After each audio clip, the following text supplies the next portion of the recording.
Hi, everybody, and welcome to what day is it today? I lose tracks. It's terrible when you have a knee replacement. It feels like you had a brain replacement, except the brain you got instead of your original one was from a guy named Kowalski. Welcome to Moohead Radio. I'm your host, a big and furry bovine. That wasn't Abby Normal. Abby Normal. That's exactly right. That was in the jar. That's labeled. It said Abby Normal. Oh, or how about this one, Brian? What hump? Okay, if you're into Young Frankenstein, you'll get it. We got some people on the panel today. We got Tony the Calf from Minnesota. We got Roxanne and her nappy-headed doll. We got Rick. Okay, Don Imus. Don Imus. Let's do Don Imus real quick. Here's what. You gotta be down here. It's like, oh, those nappy-headed hoes at Rutgers. That's what got him fired. He called the cheerleaders of Rutgers nappy-headed hoes. The basketball team. It was the girls' basketball team. Oh, was it the girls' basketball? I thought it was the cheerleaders. No, they had won the national title. Yep. Hey, Roxanne, were you a cheerleader? I was on the dance team. Oh, wow. Close enough. Yeah, did they do the Watusi? They did not do the Watusi. Okay. How about the Batusi? Just checking.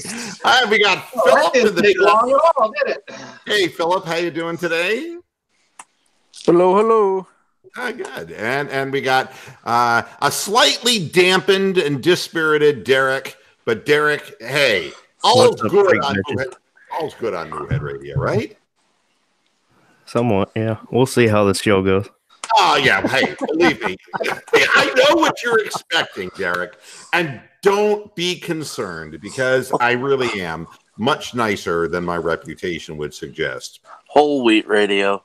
All I can say, it's a good thing she didn't listen to the archive of the last program. All right, 4 minutes. Oh, God, that would be the end of that. More than I already am. Breaking news: Mark Steenbarger charged with sexual harassment. Yeah, exactly. Exactly. Around the world and up your street. Today, we're talking about the Cleveland Browns. And, it's like, gosh, Mr. Moohead, don't you have anything else to talk about? And the reality is, no, I really don't, because Tiger Woods didn't win a golf tournament. And the golf tournament took about 35 years to play this weekend, so there's nothing to talk about there. I don't really talk about college basketball, except that Duke's #1 again, and Mike Krzyzewski is not my favorite person in the world. And the Cleveland Cavaliers haven't been playing because of the All-Star break, and the All-Star game, one team scored 178 points. And you put all those things together. Who was breathing heavily into the mic? You sound like Darth Vader. Good Lord. God, sorry, damn. I'm under the weather. Bear with me. Oh, I'm sorry. I thought you were jacking off or something, and I don't really want oh, wait, sorry. That irregular breathing thing frightens the hell out of me, Tony, and quite honestly... Don't mind him. It's just the iron lung. Yeah, all of our viewers. Yeah, it did. It was... Darth Vader. Yeah, damn. Yeah. So then there's no basketball to talk about, and who cares if Team LeBron or Team whatever wins. And then baseball, I mean, we're down to talk about John Edwards for the Cleveland Indians, and John Edwards really is about as interesting as Doc Edwards when he was the manager of the Cleveland Indians some 40 years ago. So the way I look at John Edwards that was doing his secretary while the wife was in chemo. No, that was Newt Gingrich, who left his wife when she had cancer. But, hey, it runs in the family. Republican, Democrat, it's all the same. There are three positions I wanted to focus in on for the Cleveland Browns because, we do have the number 17 pick. We could theoretically trade up for something if there's something we like. But there are a few positions that I at least believe initially we got to do something about. The first one that missionary position's a terrible one. The missionary, it's boring. Position, my bad. It's boring. That's the thing about the missionary position, right, Roxanne? No comment on that one. Okay, I mean, yeah. No comment. She likes the missionary position. Okay, it's like I thought that there'd be something more exciting for you with the dogs barking in the background. It was like give you a little jolt of reality. Hey, Mike Proud can fix that problem. Yeah, the positions. I start out with our pass rushers. All right, and I want to start with pass rushers for a reason. The Cleveland Browns have one good one and don't have anybody else. And I think one of the fastest ways to free up your interior linemen, if you believe Ogunjobi can play, and if you believe even if you could move Agba inside, is to force doubles on the outside, to force your interior linemen to blow up plays and running plays in the backfield. There are a number of pass rushers available in this draft. Some of them are projected really so high, like Nick Bosa, top 10, that chances are the Browns aren't going to be able to trade up from 17 into the top 10 without seriously giving up serious shit. So I'm not going to dwell on Ohio State's Nick Bosa. Everybody knows the lineage that he comes from. Everybody knows, that he was hurt. But everybody knows that he is a major talent. And the only reason why he would drop was because of injury risks, because he did have an injury risk in high school as well. So that's the only reason. But I think if general managers are smart, there's no way you're letting that talent drop. If Bosa drops outside of the top 3, I'll eat shit live on this radio. Yeah. Yeah, and nobody will smell it on your breath, and that's probably the best part of that scenario. Draymond Jones and Bosa together, but it was Bosa who was the guy who was really forcing doubles from opposition. So this is a guy. And when Nick Bosa was out, it wasn't even Draymond Jones; it was Chase Young who was making the impact. I don't know where this hype with Draymond Jones has come from, but I think it's by and large because when you're surrounded in college, is different than the pros.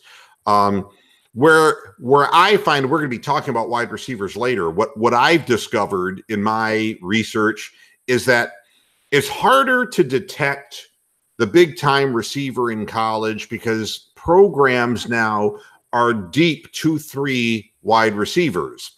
So now with these air raid type offenses and with the proclivity to pass the ball more frequently, more people touch the ball. So when you start looking at the stats, it's not like you're finding college receivers who have, a ton of receptions per season. Instead, it's more about what they bring and who they're playing with. And if they're not playing with a bunch of other good receivers, then they get doubled, and so their productivity goes down. And if they're surrounded by big-time receivers from high school backgrounds that made them, 4 or 5-star recruits, then they're touching the ball less frequently because everybody's got to get their hands on the ball with the types of offenses that are being run. In college with defensive ends, it's, very hard to say because these guys are going to get doubled automatically for a lot of the teams. Rashawn Gary is a defensive end from Michigan at 6'5", 287 pounds. He's predicted to go in the top 16 picks this year. We're looking at a guy with 43 tackles, 7.5 for loss, and 3.5 sacks. He had an injury, a joint sprain in the AC shoulder joint, and he didn't play in Michigan's bowl game. He's a good combination of speed, athleticism, and size. He has a lot of upside. He is more of a 4-3 guy, however. He could be used as a 5 technique in a 3-4 defense. All right. Anybody have any feelings about Rashawn Gary?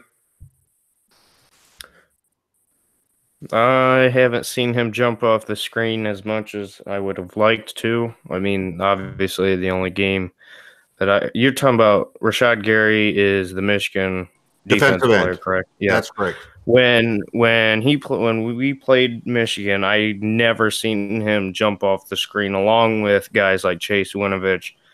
And that's what I want to see, especially in the process of, the combine and, watching these players in college, because obviously it's going to get tougher moving to the pros. And if you're not jumping off the screen making plays in college consistently, you're not going to do it in the pros. So that's my biggest issue with him. I'd be happy, but I wouldn't be thrilled.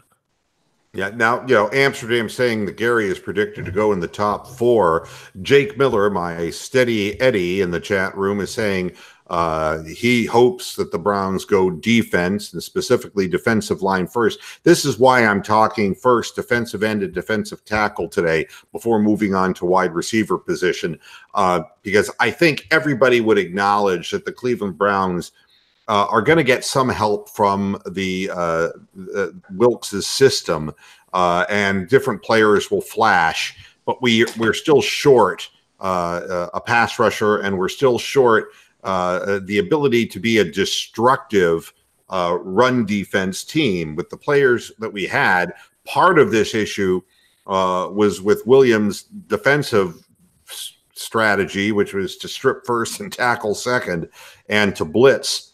I'm just not. I guess I'm just not sold on Greg Williams' system, and I'm thinking that either probably Ogunjobi would be a guy who might be able to flash in a system that would be a little bit more friendly to him. Chad Jiminy is saying wouldn't mind a cornerback in the first round either. My feeling about Rashawn Gary is he's picked to go top 16, but I think he's going to go higher. This is considered a defensive draft this year, so you're going to see a lot of people getting, the next guy is Ja'Kai Polite out of Florida. He's at 6'2", 260. He ran a 4.80 as a projected 40 time, but of course the combine hasn't happened yet. And somebody, it's just like Philip was talking to me before the show that until the combine hits, all the metric freaks are going to be just kind of silent with projected times. He's projected to go in the top 25. Polite is a guy who has been really solid as flashing as a run defender. And he has a lack of length would be the great rap on him, as well as he's a little light. At 260 pounds. So is Ed Oliver. Ed Oliver is the same way. Yep. And Ja'Kai, on the time issue, Baker Mayfield ran what, a 4.9 at the combine. He still had a 35-yard running play. Yeah, but I will say it doesn't really matter about that. The 40 speed doesn't really matter. It's about game speed and separation, burst, right? That's why I'm saying experience should be the number one factor when evaluating these guys. That especially with the combine part of things, because that's all just for looks. That's not in-game, type stuff. Yeah, I mean the burst is the huge thing, but I mean if you're running a 4.8 as a defensive end, nobody will expect you to outrun a running back. But if you have containment on a running back and you're a defensive end, you can drag a guy down from behind because traffic ahead has slowed him down. That extra time that, for the difference between running a 4.7 and a 4.8 might make a difference. This is where it matters. The problem is with the lack of length at only 6'2", he's really almost like a lightweight nose tackle. And again, the problem with Ja'Kai Polite is that it seemed that he took plays off during the season against the run. And that could be a lack of strength. And you really want to highlight that. It's a player I'm not particularly interested in. Clellan Ferrell from Clemson is another one. He had 11.5 sacks and 19.5 tackles for a loss for Clemson. And of course, that's going to be a big program people are going to be looking at. because of the championship. 4 passes batted and 3 forced fumbles during the season. You know, the thing is, though, that Clemson recruited a class that was made up of future first-round picks. Farrell was considered the most consistent of the bunch, but the fact is, when you're surrounded by that much talent, you're not getting doubled as much. And when that happens, that's how you end up with 11.5 sacks in a college team and 19.5 tackles for a loss, is because it's just kind of like the little Dutch boy with his finger in the dike, but how many fingers do you have? Roxanne, would you have any idea how many fingers it would take to fill up a dike? Yes. I would have no idea, actually. I'm glad to hear that. Because had you answered numerically, Derek, Mom, your thoughts? Oh, hey. Right. Off bounds. Derek is my man. Derek is my man. He's having a rough go of it today, and you know, and we got to be nice. Hey, I'll say this: as far as the draft goes, I'm looking right now at the class here. A guy that I've seen who could possibly be there would be Devin White. I don't know if you've seen anything on him, but Not yet. I mean, one guy who I would love to have, other than obviously Ed Oliver, would be Quinnen Williams, the defensive tackle from Alabama. Well, we haven't gotten to tackles yet. We're just doing ends. Yeah. Right now we're doing strictly pass rushers. I mean, the thing with defensive ends are kind of like the stars of the defense out of college, and when you have 4 across who are great defensive linemen, the outside guys will shine. Farrell for Clemson, great speed, athleticism. He bends around the corner. He's fast off the snap. He's disruptive at the line of scrimmage. He's projected to go in round 1.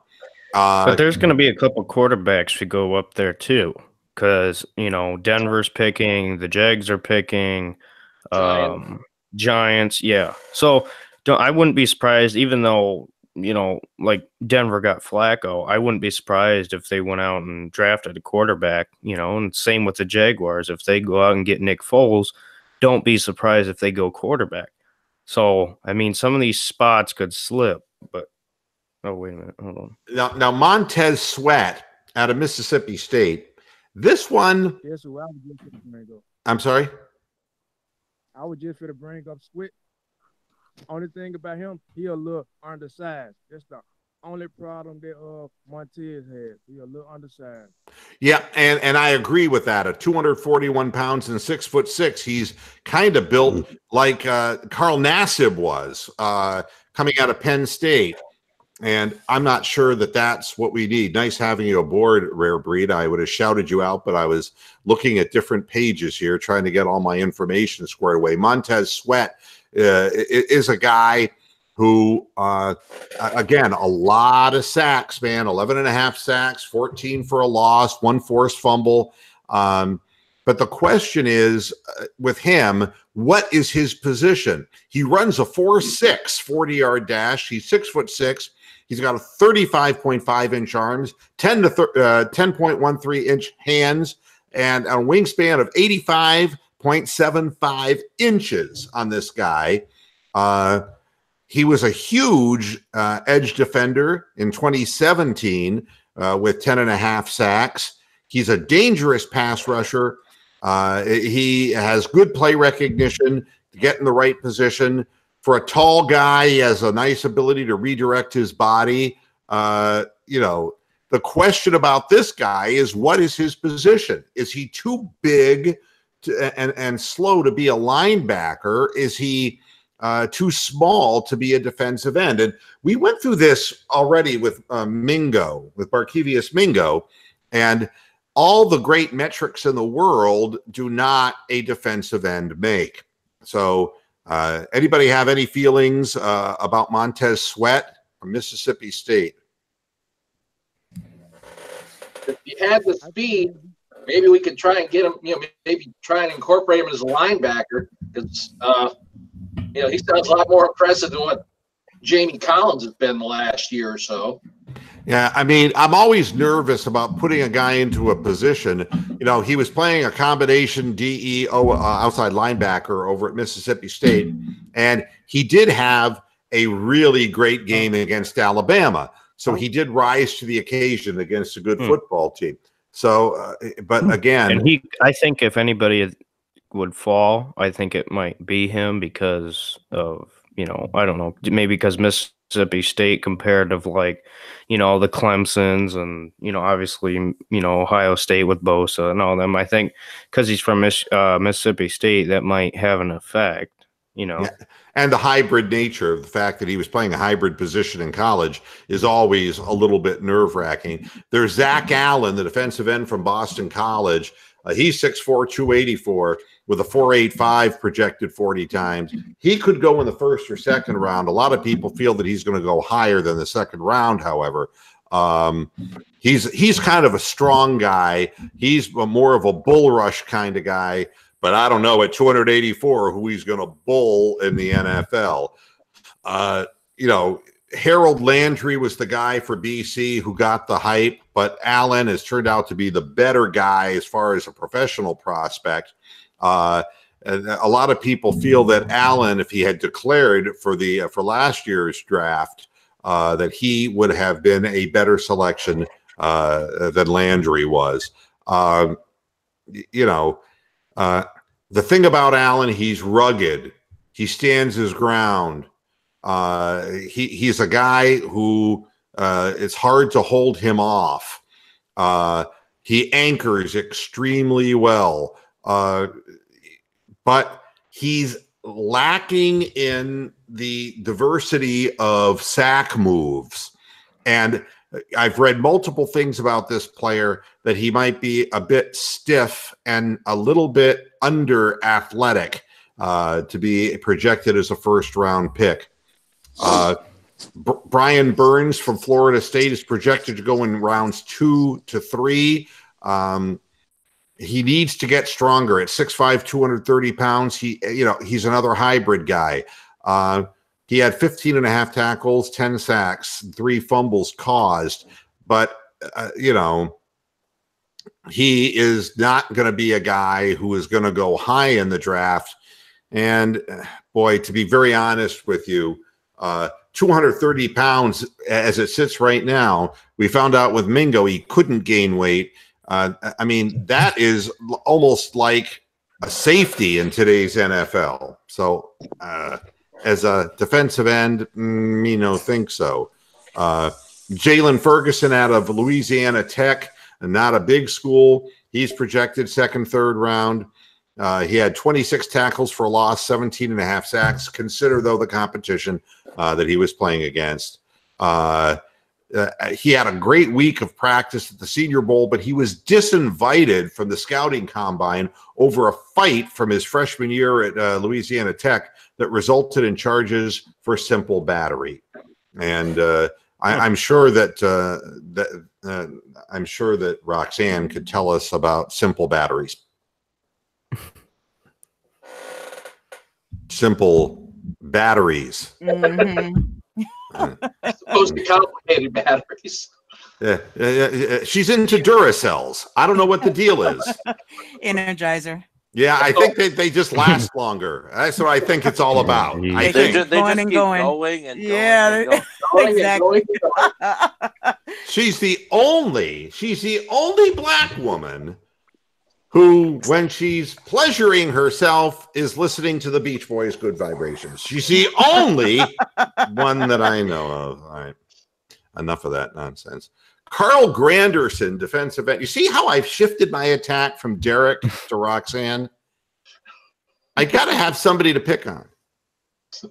I guess and that's Steven's not here. That's true. And neither is Brittany.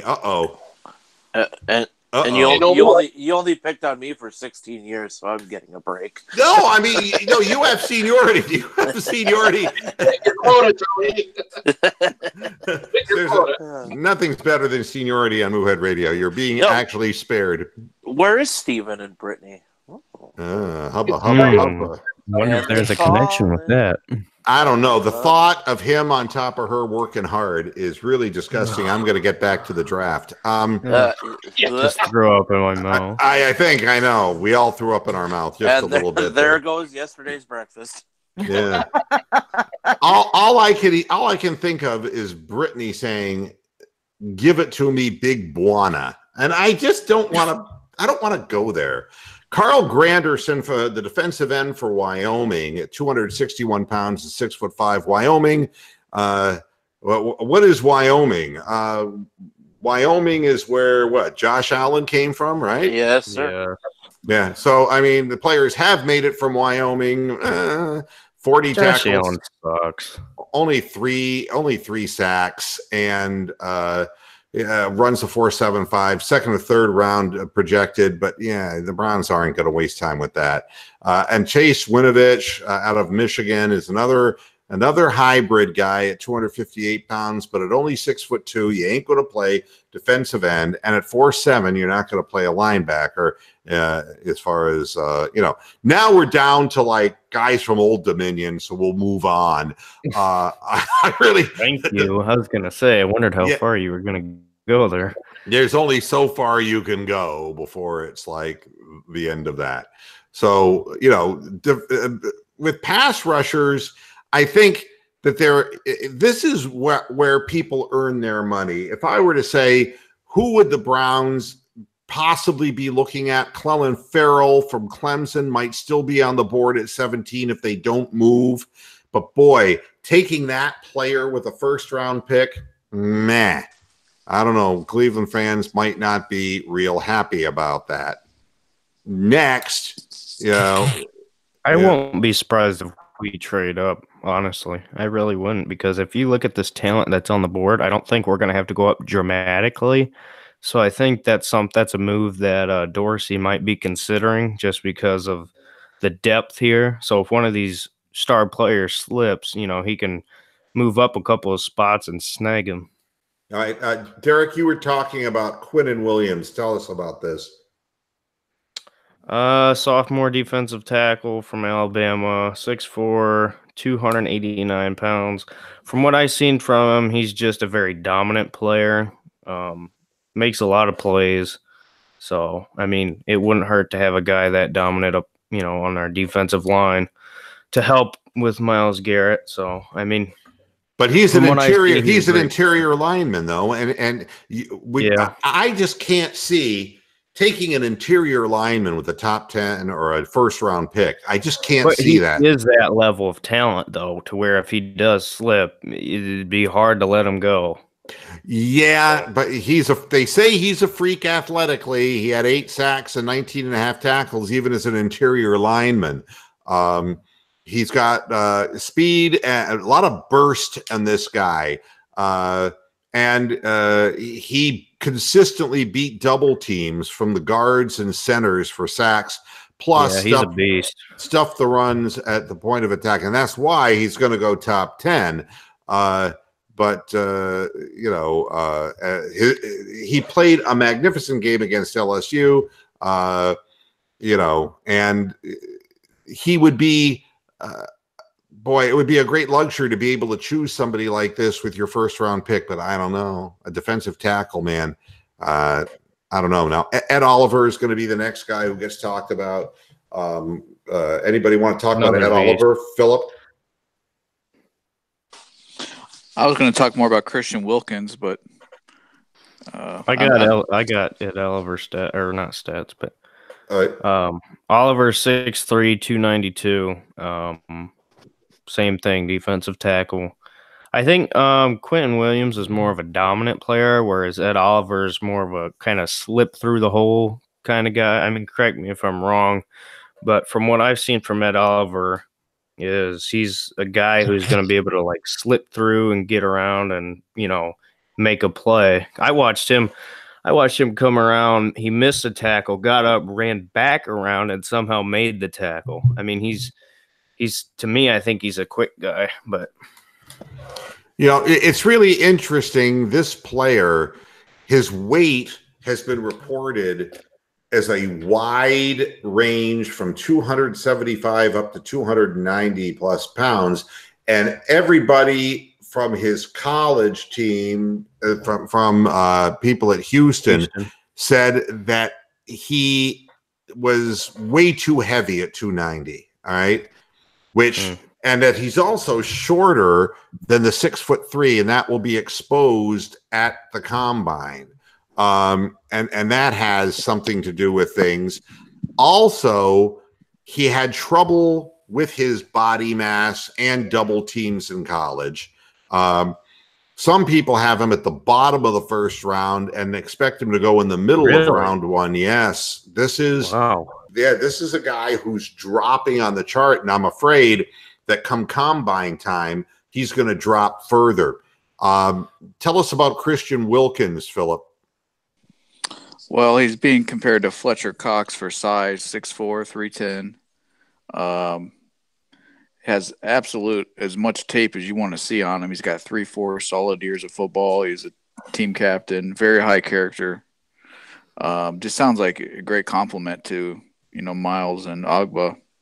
And I actually have on Walter Football, they talk about, being a comparison to Fletcher Cox, and he talks about the Browns on here about how he'd be a good fit. So I'll post the link in the chat.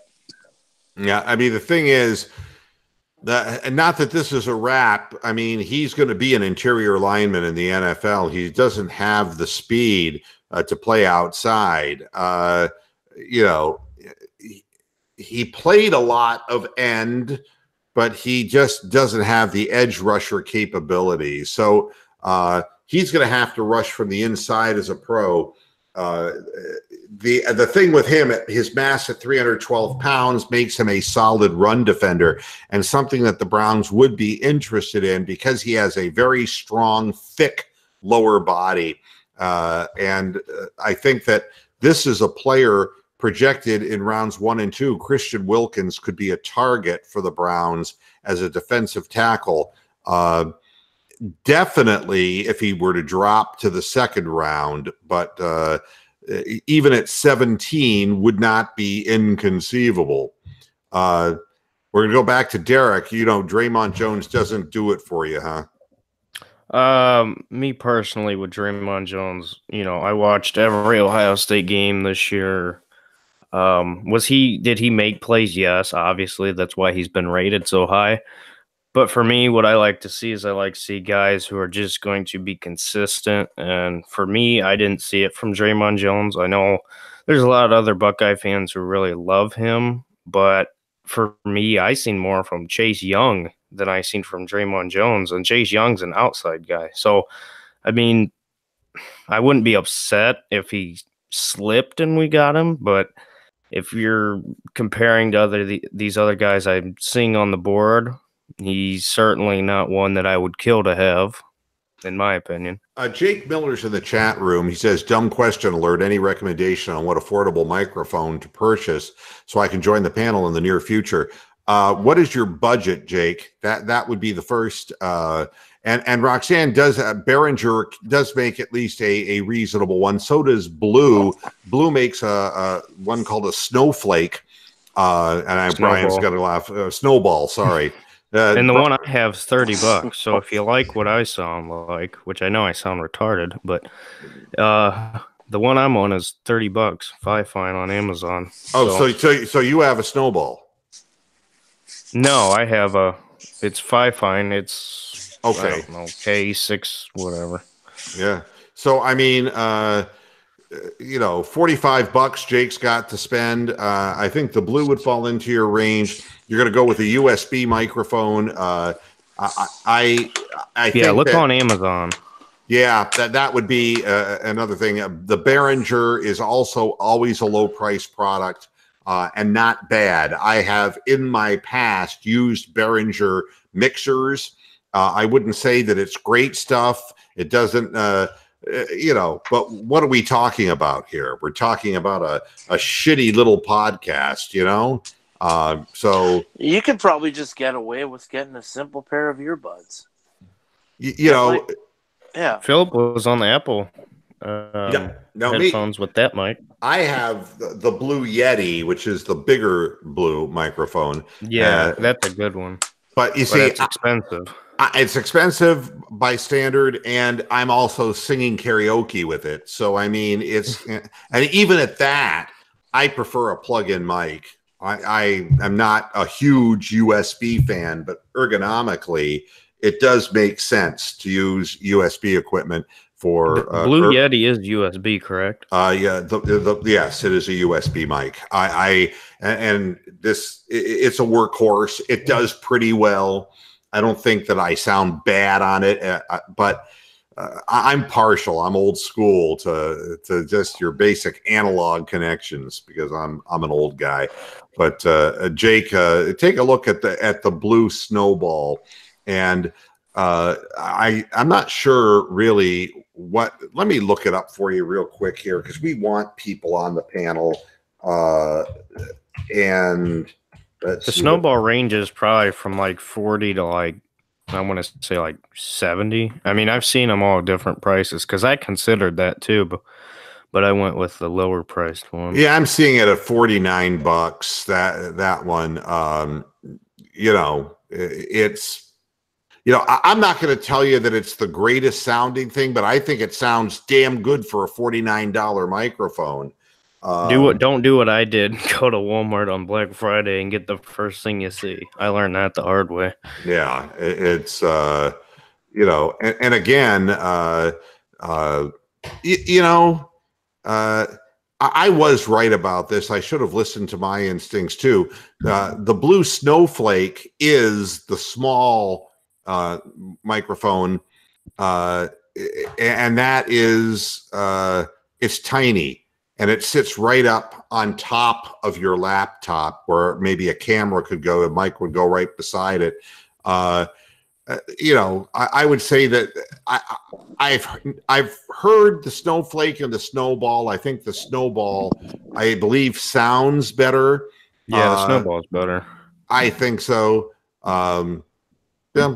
So there are unboxing reviews on YouTube, and you can get. Like, for instance, I'm looking at one right now, a Blue microphone comparison between the Snowflake, the Snowball, and the Yeti, which I have. So you'll hear, and that's what I would do, is go on and look at the videos on YouTube, man, and use your own ears to be the judge is what you find to be better.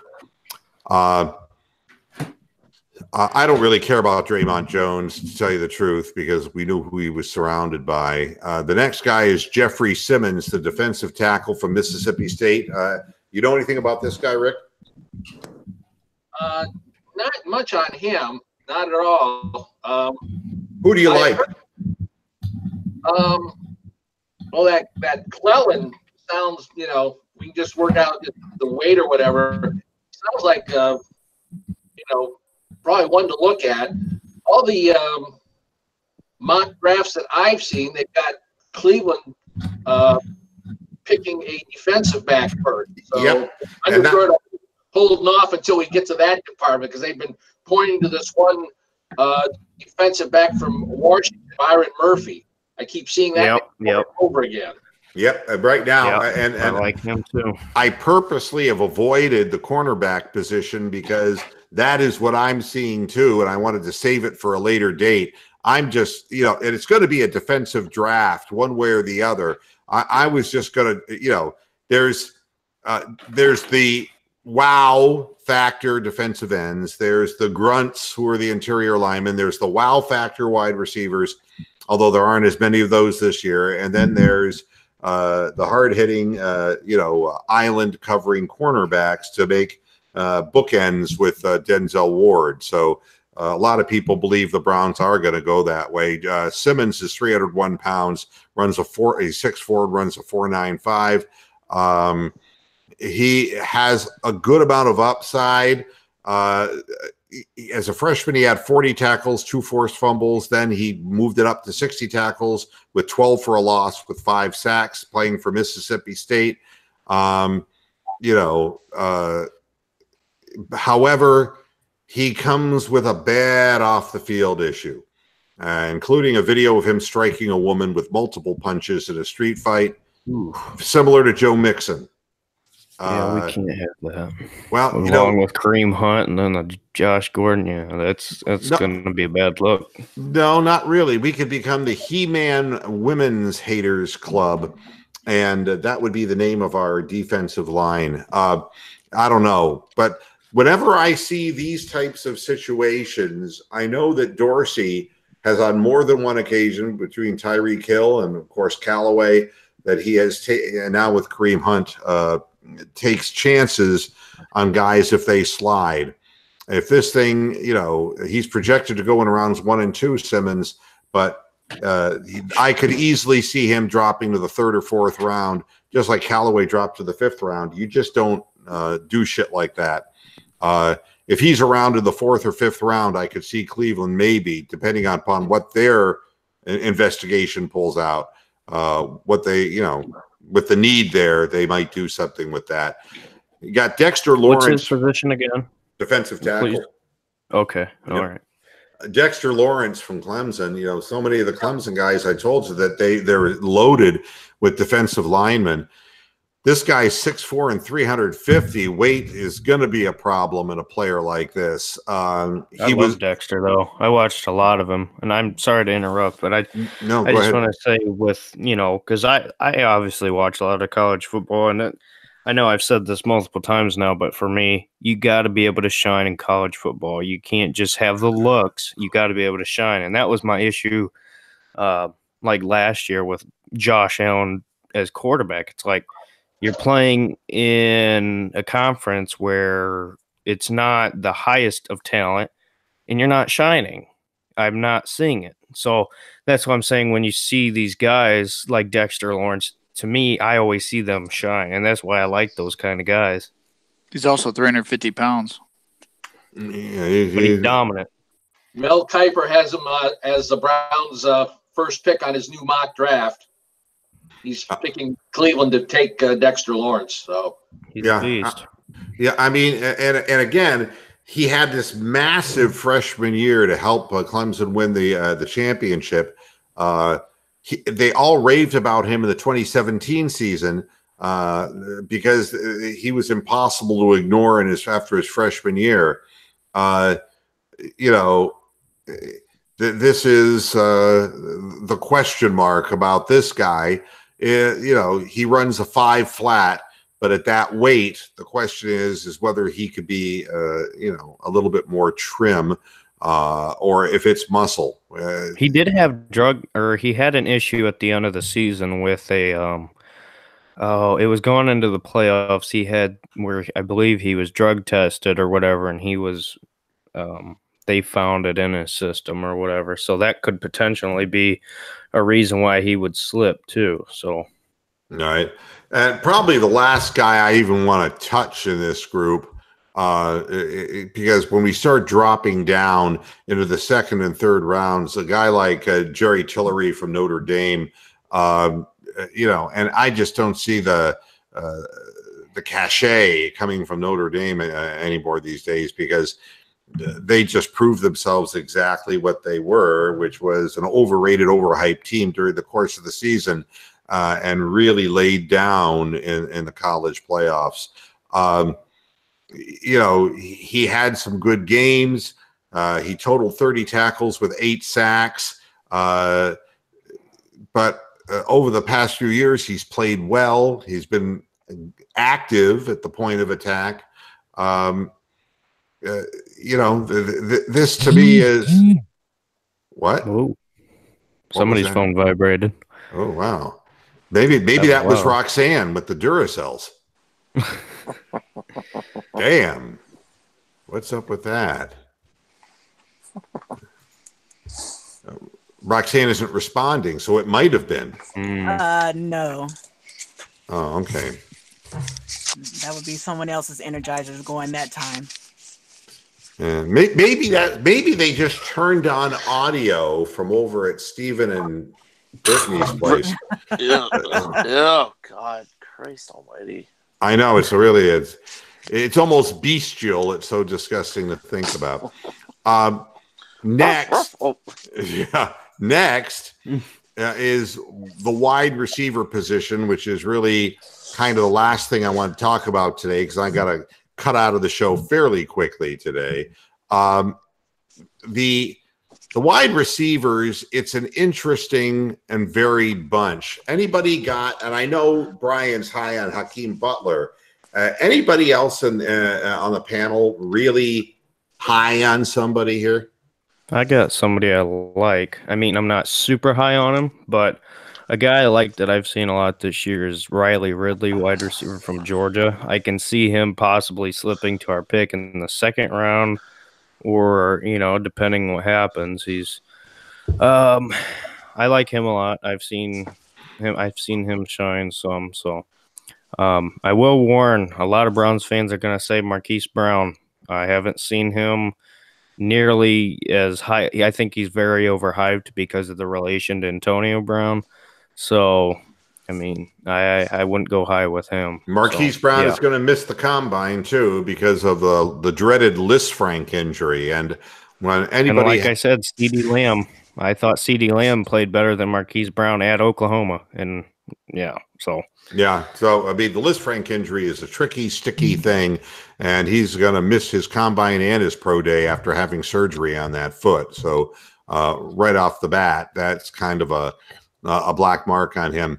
The names that are coming up, names like N'Keal Harry from Arizona State, a lot of receptions for this guy and back-to-back 1,000+ yard years over at Arizona State. He's got size, height at 6'3" and 216 pounds. And he broke out as a sophomore, which is important because he not only that, he did it before the age of 21. He wasn't redshirted. So that becomes an important thing as well. He's looked upon as a mid-first round selection in the draft, but honestly, he's likely to be successful, but first round stuff. I think a lot of these wide receivers, the next one's Kelvin Harmon from North Carolina State. A lot of these guys are going to be pushed back to the second round once quarterbacks, combine hype, and everything gets thrown in. These guys are going to drop back. Harmon is a guy from NC State.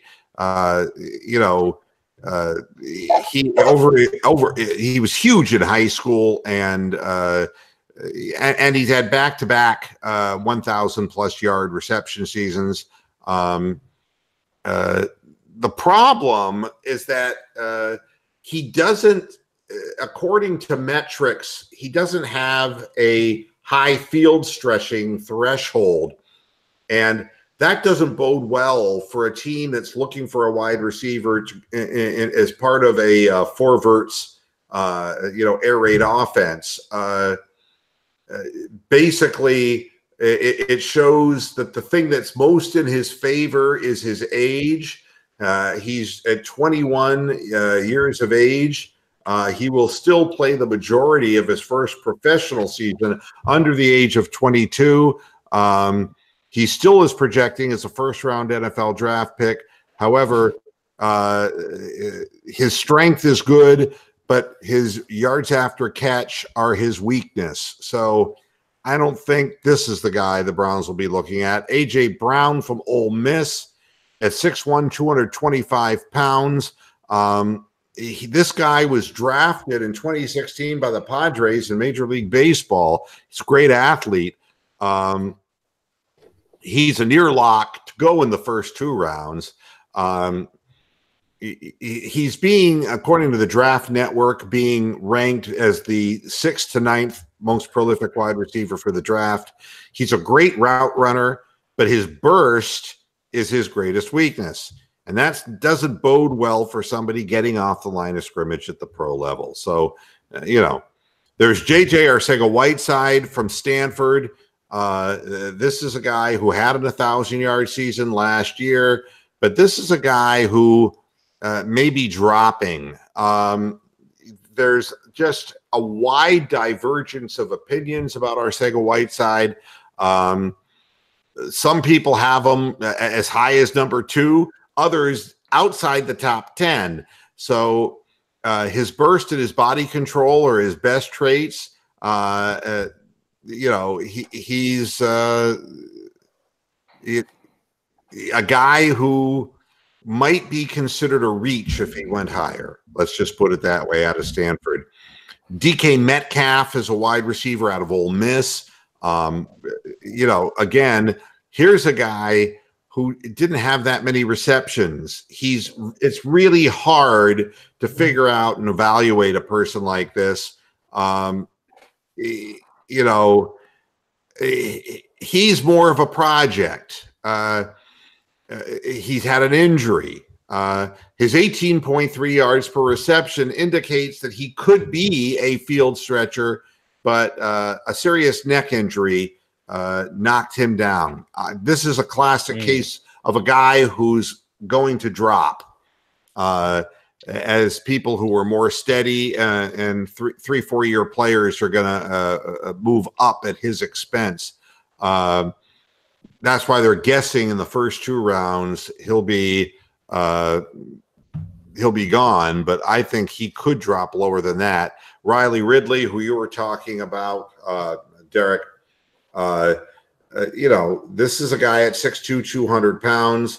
But again, at Georgia, surrounded by a lot of wide receivers, only 43 receptions last year. This is a problem. He had a big game during the national championship, which is really lovely. However, his 6 receptions were nearly half of his season total. The 82 yards represented 37% of his season. The sample on this guy is very low. It'd be a risk, but if he dropped, I wouldn't be upset if we got him. Yeah, I would say he'd be a big risk in my mind. So, now I purposely did mention Hakeem Butler, but the wide receivers right now don't look great in this draft. They just don't look prolific to me. So, the idea behind Hakeem Butler, and I've done more reading about him, is that his catch radius is huge because he himself is really wiry. And, the question marks about a player like that is, was he just out physicaling people playing at Iowa State, or is he have the ability to actually run routes and be able to take on the rugged nature of the league inside? And then Andy Isabella, right? Best impact, 1,700 yards this season, but he's only 5'10". The thing is, there are values to be had at wide receiver, and the Browns are not going to go in first or second round, I believe, with this crew of wide receivers. I would be very surprised if the Browns went in that direction. Depending if he can separate. I really like Anthony Johnson from Buffalo. Yeah, I watched him play this year. The real question with a lot of these guys is who they're playing against. And when you're, Buffalo certainly had a great season, but he's not working against great defensive backs in the MAC, Mm-hmm. So that's kind of the way I look at it. You didn't mention Paris Campbell, but I'll say this: I think Paris Campbell's a good receiver. However, I do think he's more of a slot guy. So, and that's not something we really need with Jarvis there, But yeah. So, I mean, if it were me, I'm all for an outside pass rusher, but it's going to be the real knockdown drag out guys are going to be gone by 17. And I really don't know that anybody in this bunch is good enough to just wipe out your draft for. I wouldn't do it for Bosa, quite honestly, because of an injury history. Injury risk. Yeah, I mean, so, I can really see the Browns trying to gobble up a prolific defensive tackle interior lineman and try to go about things that way. But, we haven't even talked about the cornerback situation or the linebacker situation. And I don't think a linebacker is going to go high for Cleveland, but a cornerback, I believe there's a real serious chance that that's how we're going to build this thing. And it wouldn't and be there's the a couple worst. good talents there too. So yeah, wouldn't be the worst thing in the world. There is a lot of defensive talent in this draft. So overall, a lot to look forward to. That's it. I want to get off the air by a little before 7 o'clock today and upload this program and just try to finish up what I got to do here and be back with y'all on Friday. Sound good? Sounds like a plan. All right. And no Steven to say, oh, one more thing, Moo. His dad had a question. Yeah. Wait on that question to come in. You can say this though. I mean, not that it matters, but if there's anybody on here who watches my YouTube channel, I'm not going to be on for a while. So, well, keep that. There is one last question, Stephen. Why does Brittany use Rayovac batteries, for God's sakes? The things just run out immediately. And there's nothing worse, Stephen, than a battery that goes dead when it's inside a device that's halfway up your ass. Thanks, everybody, for tuning in to this edition of Boohead Radio. What Brady gets, I don't know. We'll be back again on Friday. I promise to talk more NFL draft. We'll be talking defensive backs. And please join us on the show. Anybody who wants to join the panel, please feel free. And we'll be back to talk more on Friday. Until then, hasta la vista, Pastor Heads. Good night.